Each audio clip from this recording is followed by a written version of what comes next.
You know, trying to find a concealed carry in 2024 is kind of like trying to find a girl on Instagram without a spicy link. It's really hard to do.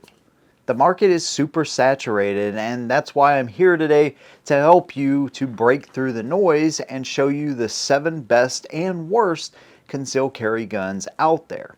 Now, when I say these guns suck, of course, you know, I want to show you guns that may be kind of popular with some people, but overall, I just think there's better options. And so that's exactly what I'm going to do here, is I'm going to give you contrasting perspectives. So this gun is really good compared to this gun, which I don't think is that good. And of course, it's just all my opinion, and I want to hear from you after the video. What do you think about the list here? What is maybe one of these guns that you're like, dude, I really like so-and-so's gun? Let me know whatever your opinion is down below. And of course, if you like what I do, consider subscribing, hit your notifications so you never miss a video from me. And if you want to join the SHOT team or find out more about it, you can do that here or over on Patreon. Let's go and get started. Now, the first gun I want to talk about here is one that I like, and then I'm about to show you the one I don't like. So this is the Hellcat Pro. Now, this is actually the Pro Comp, and so once I recover fully from the back surgery, I'm going to go out, shoot this gun, and tell you exactly what I think about it. But I already did do a video on it, so if you want to see more about the Pro Comp, some up-close pictures, nice stuff, you know, all of that, you can check out the video that I've already done with this gun. But I have shot the Hellcat Pro and the original Hellcat. And so while this gun will never really top my list, it's one that does a lot of things really well, especially compared to the gun I'm about to show you that I am not a fan of. And so when you look up, you have the luminescent front sight, which is really nice as far as picking up that sight picture. This time around, they actually went with the Shield SMSC dot instead of the Hex Wasp that they had on the Hellcat Pro, which that's an upgrade. This is not a dot that I necessarily would gravitate towards. I like something where I can adjust the brightness and stuff, and it's not an auto adjust. You know, I want physical buttons on the outside of my dots. But for a micro carry gun, as long as this thing lasts, as long as the battery life is better than the Hex Wasp, I think they definitely made a better choice there. But it is red dot ready. And so that is very important for pistols that are made today.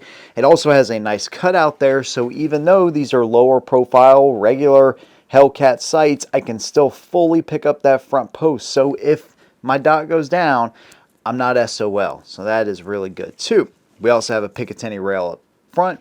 This is one of those guns, like it's going to be a little bit bigger. It's going to be a little bit more weight, but in a good outside the waistband holster, this gun would carry awesome. And that's probably where I would where I'd keep it. Some people would carry it inside the waistband too. Just a little bit too much weight for me personally, but that's just where I'm at with it. Now, this one does not have a fully ambidextrous magazine release, but it is reversible. And of course, our slide stop is on the left-hand side of the gun there. And it comes with a 15 and 17 round mag. So you're getting full-size capacity with a gun that is as thin as any of the Micro 9s out there. Now, another thing they have is this adaptive grip texturing. This is really interesting, and I like this idea. So if you just run your finger over this, if you're in a gun shop or whatever, you can try this too. You just run your finger over the top of it. It's very smooth, you know. I mean, it's not abrasive. It's not going to rub up against your skin if you're inside the waistband carrying it. But once you put pressure on it, it actually does become a little bit more aggressive, and that's because it has a second layer with like pyramids with a pointed top, and so it actually gives you a really good bite on the gun, no matter if you're shooting it or if it's in a holster. It's going to provide two different textures there essentially, which is pretty freaking neat. And of course, we have a little bit of stippling, that same type of texturing up in the top right here for support finger. Right there, and also a good index point as well. So overall, the pistol does a lot of things really well, and like I said, it's a bigger size gun, so it's not one that I would carry every single day. But if you're looking for a kind of do-it-all gun, maybe one that you can carry down the line once you become a little bit more comfortable, but also one that you could put inside of a safe, have it for home defense, put a light on it, all that kind of stuff, and it be your first gun, this, in my opinion, is a really good option. And if you're wondering what the counter to that gun is, one that I never recommend, that's going to be the Glock 43X or the XMOS. Now, it's obvious that the 43X is supposed to be a competitor to the P365, and while Springfield had the very first real competitor back in 2019 with the original Hellcat, Glock decided that they were going to make a 10-round gun, so a version of the 43, which was a 6-round gun. But all they did, really, I mean, you know, they may have done some more things that I don't physically see, but as a consumer, what it looks like they did is they lengthened the grip. And so basically they gave you a gun that is longer than an original 43. Now the 43 was sized almost perfectly. So if they would have went in and redesigned the magazine, the grip a little bit, and said, hey, you know, now we have like a 43 profile with 10 rounds, like, dude, that's awesome. But no, they just decided to lengthen it here. So interestingly, when you look at that 15 round Hellcat Pro, or Pro Comp, it's, you know, 4.8 inches high. Well, this is a 10 round gun and it's 5 inches high.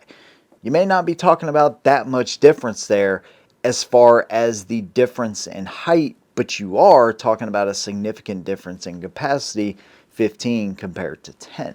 Now, of course, they did not update the sights. They did put front slide serrations on here.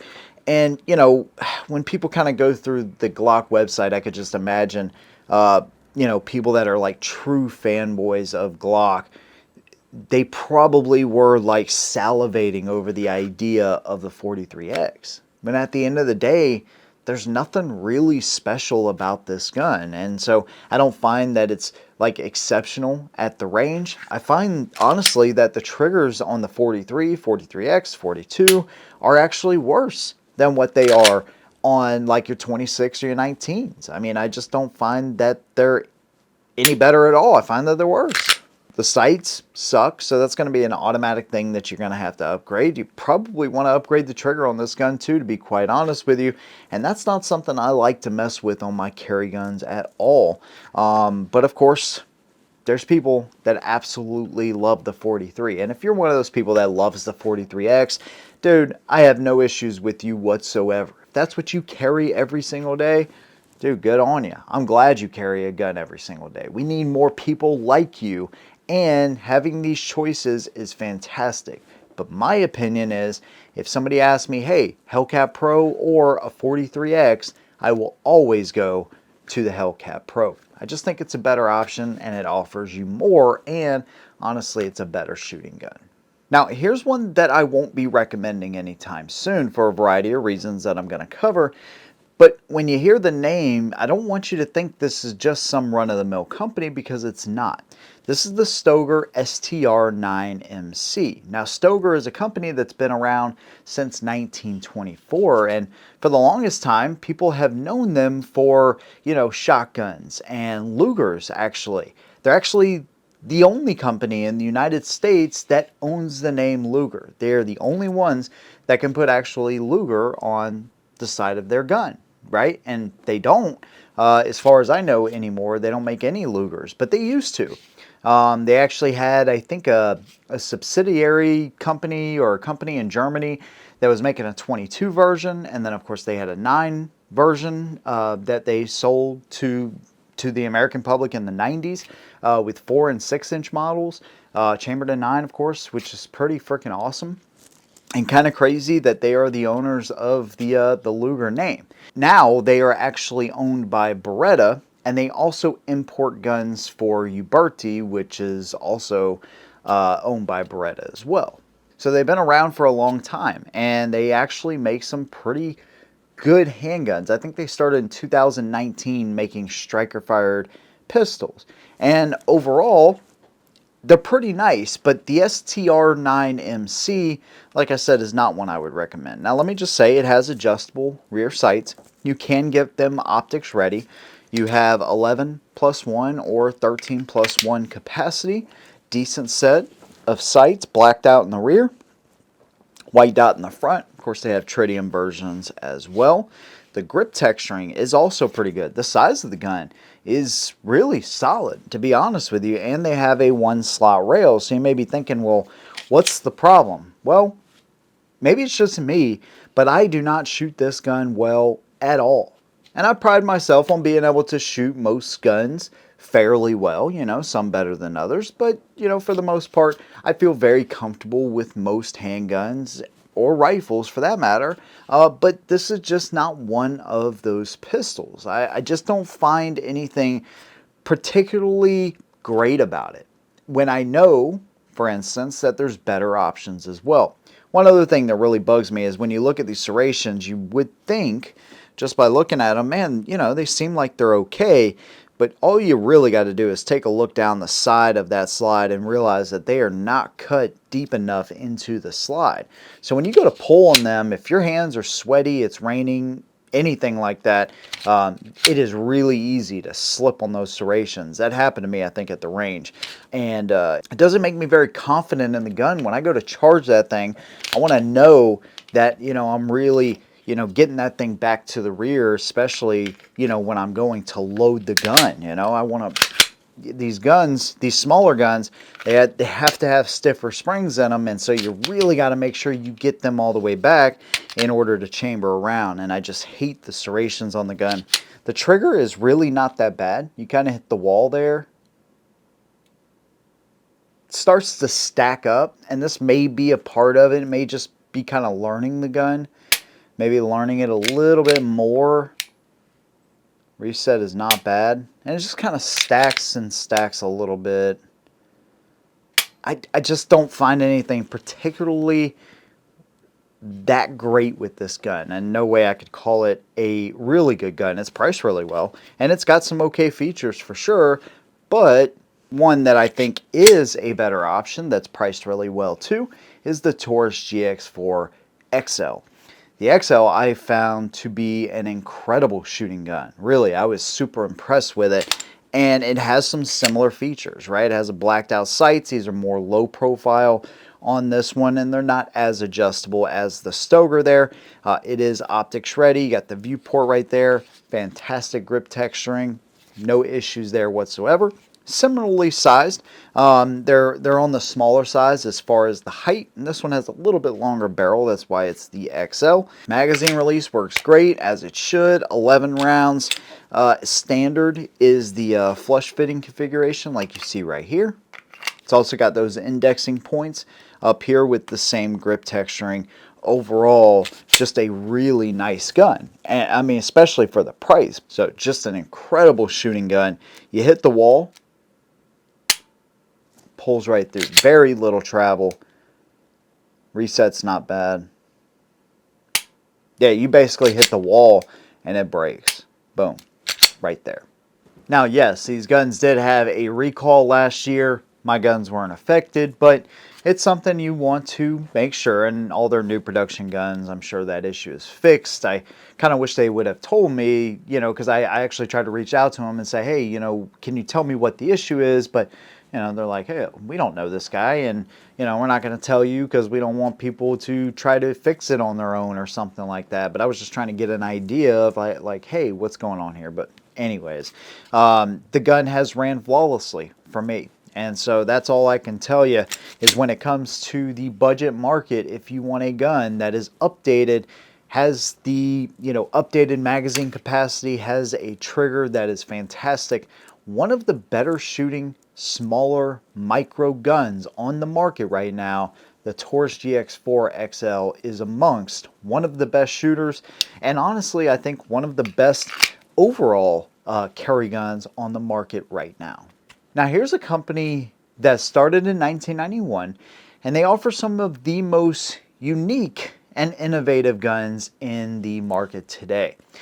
You know, a lot of the market is follow the leader. So when one company does something, another company will do that, and a lot of times you have to do that, right? Because you got to, you know, keep up. But then there's other companies that will take chances, and sometimes those pay off, sometimes they don't.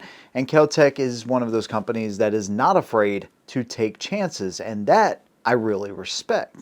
And even though they started in 1991, their story actually goes back to 1943, which is when their owner was actually born in Sweden. And so it was kind of a really actually an interesting, story about him, born during World War II, and then went on to join the military.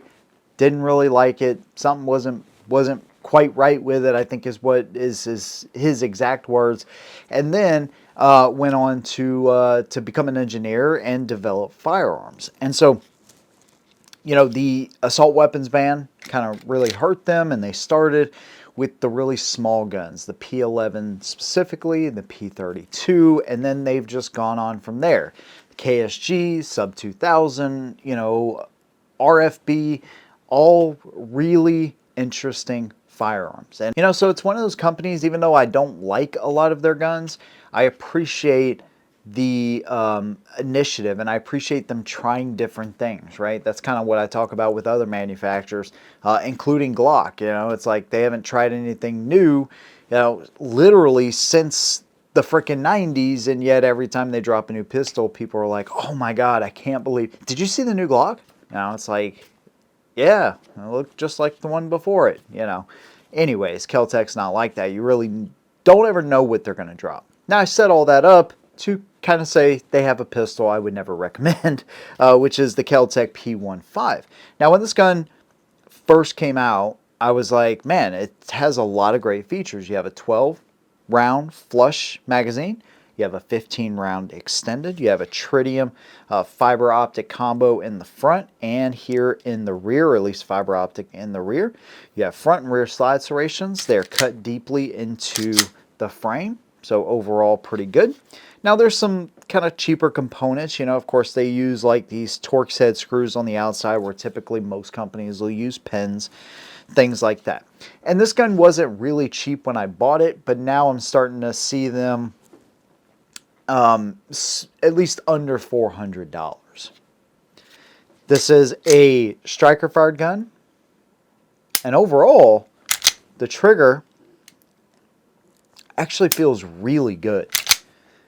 I mean, it's a hook design, but still there's not much travel and it's fairly light. So overall, that actually is not a problem on this gun. Now the grip texturing, they have these raised areas here, and this is far too aggressive for inside the waistband carry, at least for me. And it does have a grip safety, not a huge fan of that. But I guess with that lighter trigger, they felt like that was necessary. The biggest problem I find with this gun is honestly the weight. And even though in concealed carry, you may think that, the lighter the gun, the better it's going to be, the more comfortable. And while that is true, it will be more comfortable typically. That does not mean it's going to be a really good shooter, because the less weight equals more recoil, and that's almost always the way it works. And that is one thing about this gun, is it has a significant amount of recoil compared to the gun I would recommend that I'm going to show you here in a minute. Now you may say, hey, heck, that's your problem. I control the recoil just fine on this gun. Well, I've shot a lot of these guns, so I feel, again, pretty, adequate, at least with most of these guns. This one, again, kind of like the Stoeger in a way, I just think there's better options. When I can pick up a gun and I am just on it right from the beginning. And every single day is different, right? You might go to the range and you might just be having one of those days where you can knock the frickin' wings off of a mosquito at 50 yards with any handgun you put in your hand. Other days, you might be off a little bit. So I will admit to that, but both times that I've had this gun out, I just did not find it enjoyable to shoot. I found that it was too much recoil, considering this gun, the Shield Plus, is a hell of a lot more enjoyable and, in my opinion, just a more shootable gun. It just offers you something more, something better. And yes, it is a little bit more weight, but you're not talking about that much more weight. Now, yes, ounces, inches, centimeters, all of this stuff makes a difference when we're talking about inside the waistband carry, right? But I will take a little bit more weight for a much more shootable gun. Because one thing you don't want to do is buy the lightest 9mm that you can, but then you don't want to shoot it because you know, it's too much recoil, or you don't enjoy it, or, you know, some people will say it hurts to shoot, you know, if you're a newer shooter, all of that kind of stuff, whatever. I totally understand that. And so I would never recommend that simply based on that parameter alone. Plus, I think it would really suck to carry inside the waistband with how aggressive that texturing is. So I kind of look at the entire package. And one thing with the Shield is not only do you have the base version of the Shield Plus, but you have the Performance Center. You have them with regular sights like this one. You have them with night sights. You also have them where they're optics ready. That gun, as of right now, is not optics ready, even though it looks like it will be. And that's another thing with the KelTec, is it's not optics ready, even though you think it would be. KelTec says there's a plate adapter or something coming for that one where you can add an optic eventually, but it still has not arrived. And so optics ready is one of those things you may not consider as a necessity when you first get into this, but you will when you put a dot on a handgun and you realize how much better you can be with that thing. I'm just saying, dots on guns, on concealed carry guns, is definitely the way of the future. It is the future. It's happening now. So, and you get that with the Shield Plus or versions of the Shield Plus. So you have some variety there, 10, 13, 15 round mags. But overall, typically, I'm going to recommend the 9mm, but you also have the 30 Super Carry. So you have a great set of sights. It's almost like a full-size handgun in a micro compact package, right? And I really mean that.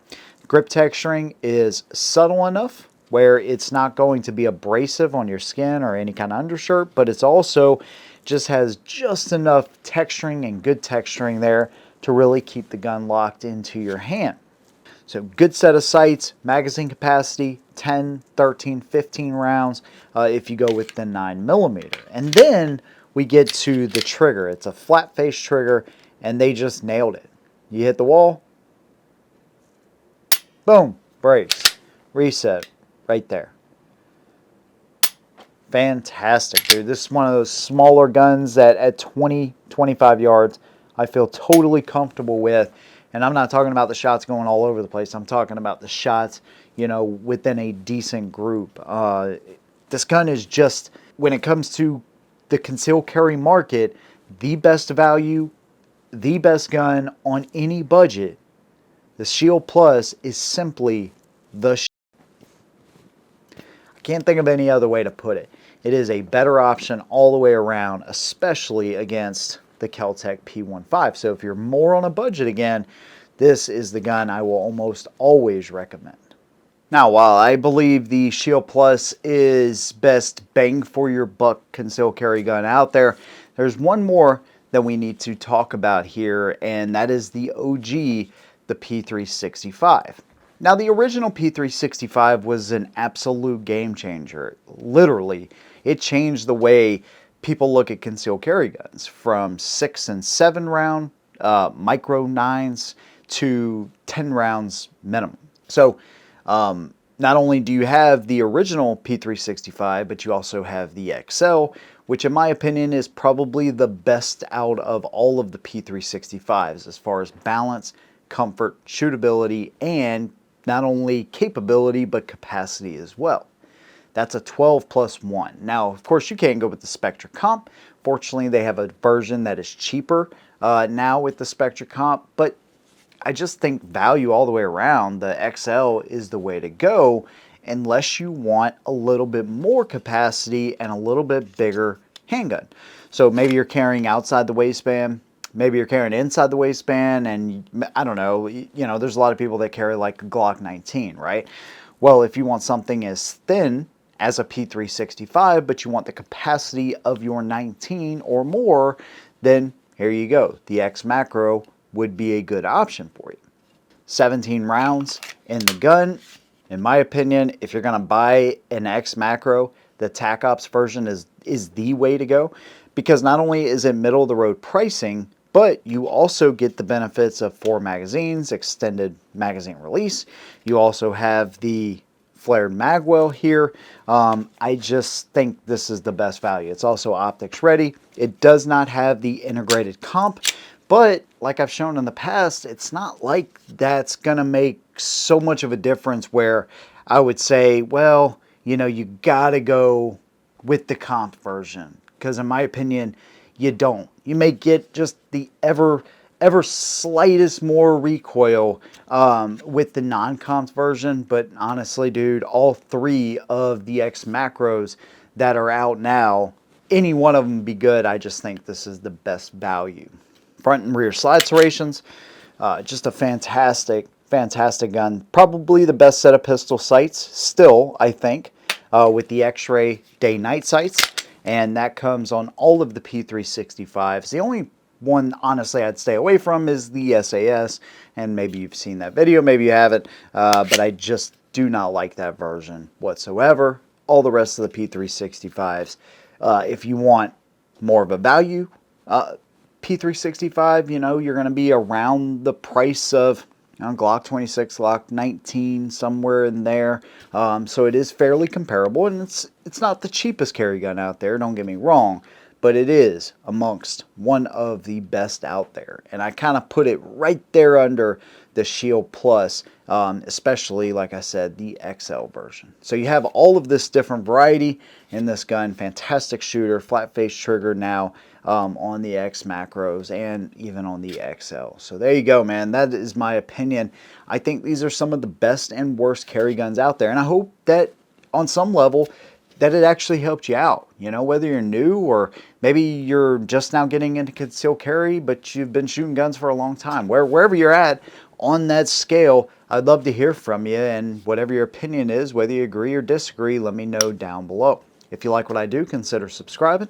I'd also love to have you guys join the SHOT team, which gives you bigger and better access to what I do here. And honestly, you just become a part of the community, which is the biggest part of it. So you could do that here or over on Patreon. Big thanks to you guys. See you in the next one. And as always, hold 'em down.